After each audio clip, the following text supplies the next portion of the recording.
with regular DI water. And now to that water, we will add some butylene glycol, which is a humectant and conditioning agent that helps improve the texture of the skin. Butylene glycol is known to be one of the most effective humectants and conditioning agents that can be used.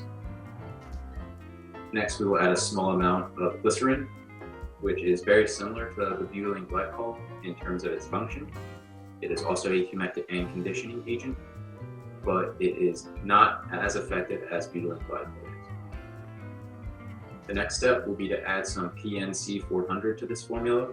PNC 400 is a pre-neutralized sodium carbomer, which is used to thicken and give high yield in the water.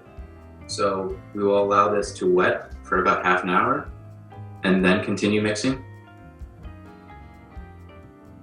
The next ingredient that we will be adding to this is ColorSeal EF. This is a thickener and film former, so this will help our pigments disperse very well across the skin when we apply it. The next ingredient that we will be adding is our technology HydroSal ColorSeal. This is a mix of polymers used to form a film that will hold the pigments in place, effectively sealing the color in. The next ingredient that we will add is Euxyl PE9010. This is our preservative that will help to prevent any bugs from growing in this formula.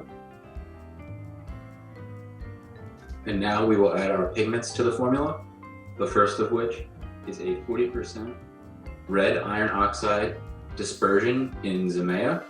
So this is going to be what gives our formula the vibrant red color. Next, we will be adding the white pigment to our formula. This is a 25% dispersion of titanium dioxide in propanediol.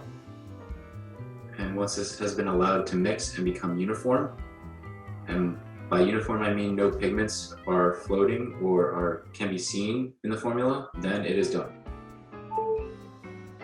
This is our long-lasting lip care formula, similar to a red lip gloss. This contains our HydroSal ColorSeal technology.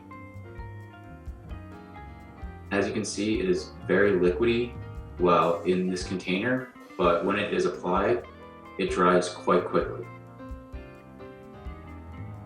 Here is the application on the back of a hand.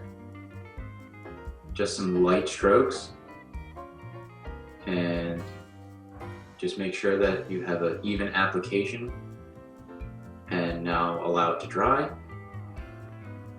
Now that a few minutes has passed and it has been allowed to dry, you can see that even when a considerable amount of force is applied, there is no transfer of color. Even after multiple passes in multiple directions, still no transfer of color.